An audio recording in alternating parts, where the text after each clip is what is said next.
Hi friends, మరోసారి Telugu YouTube ఛానల్కి స్వాగతం. సో ఇప్పుడైతే మనం 6వ తరగతి గణితం నూతన పాఠ్యపుస్తకంలోని సెమిస్టర్ 3 గురించి అయితే ఇప్పుడు ఒకసారి డిస్కస్ చేయబోతున్నాం.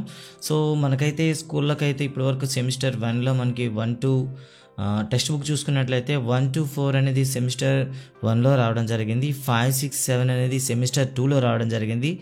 అండ్ సెమిస్టర్ 3లో అయితే మనకు ఈ చివరి ఉండేటటువంటి 5 లెసన్స్ అయితే రాబోతున్నాయి.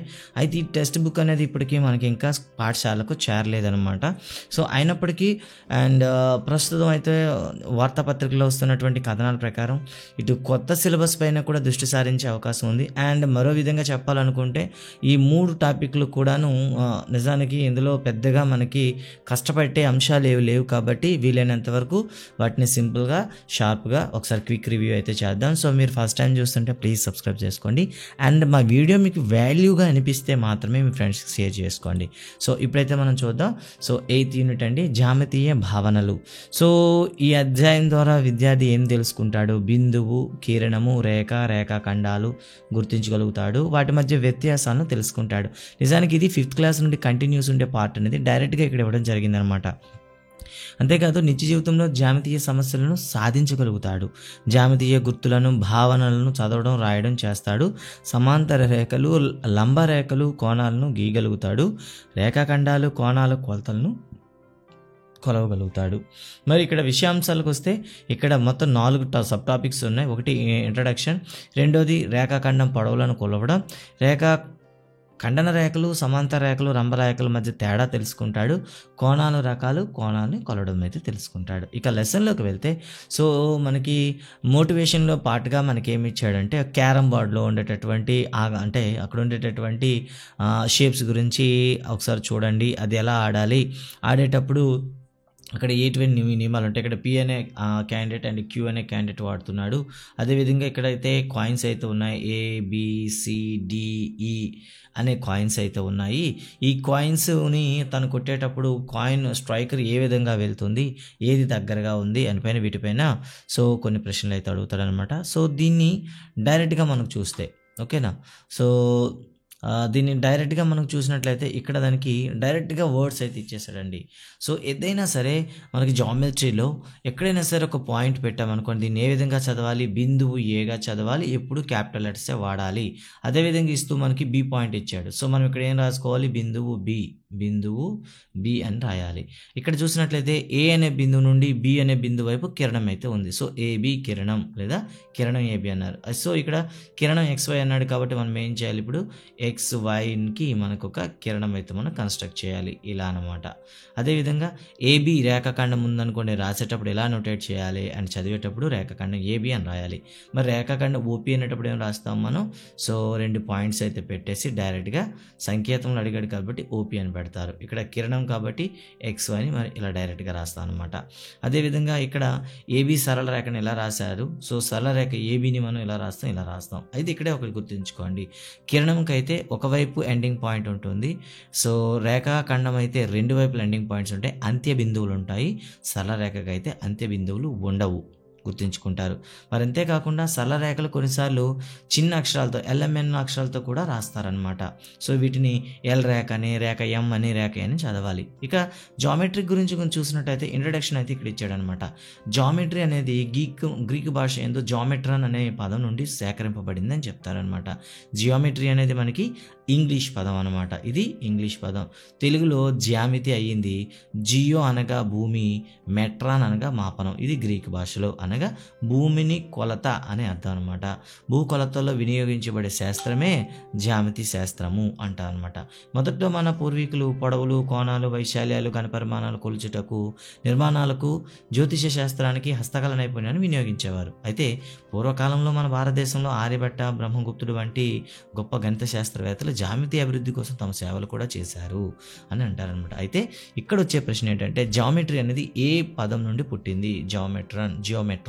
మెట్రాన్ అంటే అర్థం ఏమిటి? కొలత. జియో అంటే ఏమిటి? భూమి. ఇది ఏ భాషా పదం? గ్రీక్ పదం. ఇక్కడ కొన్ని చుక్కలు ఇచ్చారు కదా, వాటిని బిందువులు ఇచ్చారు, వాటికి పేర్లు పెట్టండి అన్నాడు. సో ఇలా అనమాట.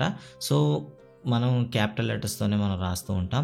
అండ్ ఇక్కడ ఇచ్చి రేఖాఖండాలని కలపండి అని ఇచ్చాడనమాట. సో ఏబి కలపొచ్చు, ఇలా మనం కలపొచ్చు, ఇలా మనకి వీలైన విధాలుగా మనం రేఖాఖండాలకు కలపాలి. అదేవిధంగా ఇక్కడ కూడా ఇవ్వడం జరిగిందనమాట. ఇది పిల్లలకు సంబంధించినటువంటి వర్క్ అనమాట. ఇక ఒక రేఖాఖండాన్ని పొడవును ఏ విధంగా కొలుస్తామంటే స్కేల్ సహాయంతో కొలుస్తాము. ఒకవేళ స్కేల్ లేకపోయినట్లయితే మనం ఏం చేయాలి, ఇంకా ఖచ్చితంగా కావాలంటే విభాగిని లేదా వృత్తలేఖని తీసుకొని లోహపు ముళ్ళను ఒక బిందువు వద్ద, రెండో వైపు పెన్సిల్ ముళ్ళు కానీ, అదే విభాగిని అయితే రెండో ముళ్ళని రెండో కొన వద్ద పెట్టి దాటిని మళ్ళీ తిరిగి మనం స్కేల్ పైన పెట్టి ఆ రెండు బిందువుల మధ్య దూరం అయితే లెక్కిస్తామని ఇవ్వడం జరిగిందనమాట. అంతేకాకుండా పిల్లలకు సంబంధించి ఒక ఎక్సర్సైజ్ అయితే ఇచ్చాడనమాట, స్కేల్ సాయంతో కొలవమని. 8.2 చూసినట్లయితే క్రింది వాటి పొడవులను కొలవండి అంటూ బిందువులు అయితే ఇవ్వడం జరిగింది. అంతేకాకుండా పొడవులు ఇచ్చేసి బిందువులు అంటే రేఖను గీయమని కూడా వాళ్ళకైతే నిర్మాణం అయితే ఇవ్వడం జరిగింది. సో ఇది పిల్లలకు సంబంధించి. ఇక ఖండన రేఖలు అంటే ఏమిటి, సమాంతర రేఖలు అంటే ఏమిటి, మిలిత రేఖలు, లంబ రేఖలు అంటే ఏమిటి, వీటికి డెఫినేషన్ అయితే ఇచ్చారనమాట. ఖండన రేఖలు చూద్దాం. సమతలంలోనే రెండు రేఖలకు ఒకే ఒక ఉమ్మడి బిందువు ఉంటే వాటిని మనం ఏమని పిలుస్తాం, ఖండన రేఖలు అంటాం అనమాట. అంటే ఒకే ఒకటి బిందువు ఉండాలి. మరి ఆ బిందువుని ఏమని పిలుస్తారు, ఖండన బిందువు అని పిలుస్తారు అనమాట. సమాంతర రేఖలు, సమతలంలో రెండు రేఖలు ఉమ్మడి బిందువు లేకుండా వాటిని సమాంతర రేఖలు అంటారు. ఇవి ఎప్పుడు కూడా ఒకదానికొకటి చేరుకోవు. అందుకే వీటిని ఏమని రాస్తాం, ప్యారలల్ అని రాస్తాం అనమాట. ఎల్ ఈజ్ ప్యారలల్ టు ఎం అని రాస్తాము. ఇది మనందరూ తెలిసిందేనే. అంటే ఎల్ అనే రేఖ ఎంకు సమాంతరంగా ఉంది. ఇక మిలిత రేఖలు, రెండు కంటే అంతకన్నా ఎక్కువ రేఖలు ఒకే ఒక బిందువు వద్ద ఉంటే, అంటే ఫర్ ఎగ్జాంపుల్ ఇదో బిందువు అనుకోండి, ఎల్ అనే రేఖ ఉంది. అదేవిధంగా మరో రేఖ చూద్దాం ఇక్కడ. So 1 minute. సో అంటే ఒకే బిందువు వద్ద రెండు కన్నా ఎక్కువ రేఖలు ఉంటే వాటిని మనం ఏమని పిలుస్తాము, మిలిత రేఖలు అని పిలుస్తాం. ఫర్ ఎగ్జాంపుల్ ఈ బిందువు గుండా ఒక రేఖ వెళ్తుంది, ఇట్ ఈస్ ఎల్. ఓకే, మరో రేఖ వస్తుంది అనుకుందాం, ఈ రేఖని మనం ఎం అనుకుందాం. మరో రేఖ అయితే వస్తుంది, దీన్ని ఎన్ అనుకుందాం. అంటే ఒకే బిందువు వద్ద మనకి ఎన్ని ఉన్నాయి చూడండి, రెండు కంటే ఎక్కువ 3 రేఖలు అయితే ఉన్నాయి. ఇలా ఉంటే వాటిని ఏమని పిలుస్తారు, మనం మిలిత రేఖలు అని పిలుస్తాం. మరి ఆ బిందువుని ఏమని పిలుస్తాం, మిలిత బిందువు అని పిలుస్తాం అనమాట. ఇక లంబరేఖలు అంటే లంబరేఖలు ఎప్పుడు కూడా ఏమవుతాయి, ఖండన రేఖలు అవుతాయి అనమాట. ఒక జత ఖండన రేఖలు ఒకదానికొకటి లంబంగా ఉన్నట్లయితే వాటిని ఏమని పిలుస్తాం, లంబరేఖలు అని పిలుస్తాం. ఉదాహరణకి ఎల్ అనే రేఖ తీసుకున్నాం, దీనికి లంబంగా మరో రేఖ ఉంది అనుకుందాం, ఎం అని. అయితే ఇప్పుడు ఏమంటాం, ఎల్ అనే రేఖ ఎం అనికి లంబంగా ఉంది, లేదా ఎం అనే రేఖ ఎల్కు లంబంగా ఉంది. సో ఈ లంబంగా ఉంది అని చెప్పడానికి ఈ గుర్తు అయితే వాడతాం. దీన్ని చదివేటప్పుడు పెర్పెండికులర్ అని చదువుతాం అనమాట. అంటే ఎల్ ఈజ్ పెర్పెండికులర్ టు ఎం అని రాస్తాం అనమాట. సో ఈ విధంగా మనకి గుర్తులను ఉపయోగిస్తామని ఇక్కడ ఇవ్వడం జరిగింది. అయితే మీకు ఒక ఉదాహరణలో ఏం చేశాడంటే, ఒక పటం ఇచ్చి ఇందులో ఉన్న సమాంతర రేఖలను అదేవిధంగా ఖండన రేఖలను గుర్తించండి, అదే లంబ రేఖలను అడిగాడు అనమాట. సో లంబ రేఖ ఉందనుకోండి, అక్కడ ఏముంటుంది, ఖచ్చితంగా ఈ మార్క్ అయితే ఉంటుందన్నమాట. ఓకే, సో సమాంతర రేఖ అని చెప్పడానికి యారో మార్క్స్ అయితే ఉపయోగిస్తారు. మరి ఇక్కడ చూడండి, AD is parallel to BC. So AD is parallel to BC. అదేవిధంగా AB is parallel to DC. ఇక్కడ చూసారా. అదేవిధంగా మరి లంబ రేఖలు ఉంటే ఏమని చెప్తాం, పెర్పెండికులర్. అంటే పీక్యూ అనేది క్యూఆర్కి పెర్పెండికులర్ ఉంది, PQ is perpendicular to QR అని రాస్తా అనమాట. సో ఇది ప్రాక్టీస్ సంబంధించి. ఇక తర్వాత మిలిత బిందువు గురించి చూసినట్లయితే ఈ పటంలో మీకు మిలిత బిందువు ఎక్కడ కనిపిస్తుంది, సో 2 కంటే ఎక్కువ రేఖలు ఉండే సందర్భం, అంటే మనకి ఈ పాయింట్లో మనకి మిలిత బిందువు అయితే కనిపిస్తుంది. ఎందుకంటే ఇక్కడ 1 2 3 లైన్స్ అయితే ఏం చేస్తున్నాయి, ఒకదానికొకటి ఖండించుకుంటున్నాయి అనమాట. ఇంకా ఎక్సర్సైజ్ 8.3లో మనకి పిల్లలకి ఇవ్వడం జరిగింది. ఇక్కడ కొన్ని లంబరేఖలేవి, సమాంతర రేఖలేవి గుర్తించండి అని అడిగారు. సో విద్యార్థులు అయితే చేస్తారు. ఇక కోణాలు, అందులో రకాలు, కోణాలను కొలిచే విధానం గురించి తర్వాత లెసన్లు అయితే మనకి ఇవ్వడం జరిగిందనమాట. అంటే ఎప్పుడైనా సరే కోణం అనేది ఏర్పడాలంటే ఒకే ఒక ఉమ్మడి తొలి బిందువు ఉండే 2 కిరణాలు ఉండాలి. ఉమ్మడి తొలి బిందువు కోణ శీర్షమని, కోణం ఏర్పరిచిన కిరణాలని కోణభుజాలని పిలుస్తారు. గుర్తుంచుకోండి, ఒకే తొలి బిందువు ఉండే 2 కిరణాల సమ్మేళనమే మనం కోణం అంటాము. ఇక్కడ కోణానికి డెఫినేషన్ అయితే ఇచ్చాడనమాట. ఒకే తొలి బిందువుని కలిగిన 2 విభిన్న కిరణాల సమ్మేళనాన్ని కోణం అంటాము. ఆ బిందువుని కోణశీర్షం అంటాము, ఆ కిరణాలని కోణ కిరణాలు లేదా కోణభుజాలు అని పిలుస్తాం అనమాట. మరి ఇక్కడ చూసినట్లయితే దానికి సంబంధించి కొన్ని ఎక్స్ప్లెనేషన్ అయితే ఇచ్చాడు. ఇక అయితే కోణాల్ని మనం కొలిచేటప్పుడు ఎప్పుడు కూడా ఏం వాడతామంటే షష్యాంశమానం ఉపయోగిస్తాము. అంటే 60తో మనం చేస్తాం. అంటే ప్రతి చిన్న భాగాన్ని 60 భాగాలను చేసి మనం ఎక్స్‌ప్లెయిన్ చేస్తాం అనమాట. అలా అనుకుంటే ఈ మొత్తం ఒక వృత్తంలో ఉండే మొత్తం కోణాన్ని 360 డిగ్రీలుగా చెప్తాము. డిగ్రీ అని చెప్పడానికి పైన 0 పెట్టి డిగ్రీ భావిస్తామని ఇక్కడైతే ఇవ్వడం జరిగింది. సో ఎగ్జామ్ పాయింట్ ఆఫ్ వ్యూలో అయితే ఇదంతా కూడా మనం హైయర్ క్లాస్‌లో చదువుంటారు కాబట్టి కొత్తగా ఏమీ లేదు, పాతే ఉంది. అయితే ఇక్కడ కోణాల గురించి మాట్లాడుకుంటే 90 కన్నా తక్కువ ఉంటే అల్పకోణం అని, 90 ఉంటే లంబకోణం అని, 90 నుండి 180 మధ్యలో ఉంటే అధిక కోణం అని, 180 ఉంటే సరళ కోణం అని, అదేవిధంగా 180కి 360కి మధ్యలో ఉంటే అధికతర కోణం అని లేదా పరావర్తన కోణం అని అంటారని ఇచ్చాడు. అంతేకాకుండా 300 డిగ్రీల కోణం ఉంటే దాన్ని పరావర్తన కోణము అంటారని అయితే ఇక్కడ మనకి ఇవ్వడం జరిగిందనమాట. మరి కోణాన్ని కొలవడానికి ఉపయోగించే ప్రత్యేక పరికరాన్ని ఏమని పిలుస్తారు? కోణమానిని అని కూడా ఇవ్వడం జరిగిందనమాట.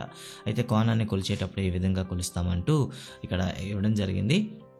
అంటే ఏదైతే మనకి కోణమానంలో బేస్ లైన్ అన్నాం కదా, ఆధార భుజం అనేది తొలి కిరణంపై పెట్టి ఇక భ్రమణ కిరణాన్ని మనం చూడండి, కిరణాలు అనమాట. తొలి కిరణము, భ్రమణ కిరణము. భ్రమణ కిరణం అనేది ఏ కొలతనైతే సూచిస్తుందో అదే అక్కడ ఉండేటటువంటి కోణం అవుతుంది అంటూ మనకి ఇవ్వడం జరిగింది. అయితే పిల్లలకు సంబంధించి 3 పటాలు ఇచ్చి ప్రతి దగ్గర శీర్షాన్ని గుర్తించి కోణాన్ని గుర్తించండి అనే ఒక వర్క్ అయితే ఇవ్వడం జరిగింది. అంతేకాకుండా ఇక 8.4లో కూడాను సేమ్ కొన్ని రేఖలు ఇచ్చేసి కోణాలను గుర్తించండి, కొలవండి అని పిల్లలకైతే మనకి ఇవ్వడం జరిగింది. సో ఈ పాఠం మీద చివరికి ఒక ఎగ్జామ్ కూడా ఇవ్వడం జరిగింది అనమాట. సో ముఖ్యాంశాల గురించి చూసుకుంటే బిందువు ఎప్పుడు కూడా ఆంగ్ల అక్షరంలో క్యాపిటల్ లెటర్ వాడాలి. విభాగిని మరియు స్కేల్ను ఉపయోగించి రేఖాఖండ పొడవులను కొలుస్తాము. బట్ టెక్స్ట్ బుక్లో మాత్రం విభాగిని లేదా వృత్తలేఖనను కూడా ఇచ్చాడు. ఇక్కడ సమాంతర రేఖలు అనగా ఏ రేఖలు పొడిగించినా కలవో వాటిని సమాంతర రేఖలు అంటారు. 2 రేఖలు ఒకదానితో ఖండించుకుని వాటిని ఖండన రేఖలని, అట్టి బిందువుని ఉమ్మడి బిందువు అంటారని ఇవ్వడం జరిగింది. 2 కన్నా ఎక్కువ రేఖలు ఒకే బిందువు ఉంటే అట్టి రేఖలు మిలిత రేఖలని, ఆ బిందువుని మిలిత బిందువు అంటారని ఇవ్వడం జరిగింది. ఒకే ఒక బిందువు కలిగి 2 విభిన్న కిరణాల తలాన్ని 2 భాగాలకు విభజించును అని ఇవ్వడం జరిగిందనమాట. కోణభుజాలతో కూడిన అంతర్భాగాన్ని అంతర్కోణం అని అంటారు. కోణభుజాలతో కూడిన బాహ్య భాగాన్ని బాహ్య కోణం అంటారు. అంటే ఏం లేదండి, ఇలా ఉందనుకోండి, కోణం అనేది గుర్తించామనుకోండి, ఈ లోపల ఉంటే దీన్ని అంతర్కోణం అంటారు, ఈ వెలుపల ఉండే కోణాన్ని బాహ్య కోణం అంటారు. షష్టాంశంలో కోణాన్ని డిగ్రీలో కొలుస్తారు. ఇదండి ఈ పాఠంలో ఉండేటటువంటి కీ పాయింట్స్ అయితే. సో ఎలా అనిపించింది? సో ఇది సెమిస్టర్ 3లో ఫస్ట్ లెసన్ అనమాట. సో పాఠం పైన మీ కామెంట్స్ అయితే ఇస్తారు. అండ్ ఇంకా బెటర్గా మీకు ఏ విధంగా నేను హెల్ప్ చేయాలన్నది కూడా మీరు గైడ్ చేసినట్లయితే మీరు కోరిన విధంగా నేనైతే లెసన్స్ అయితే చేసి పెడతాను. So thank you for watching. Bye.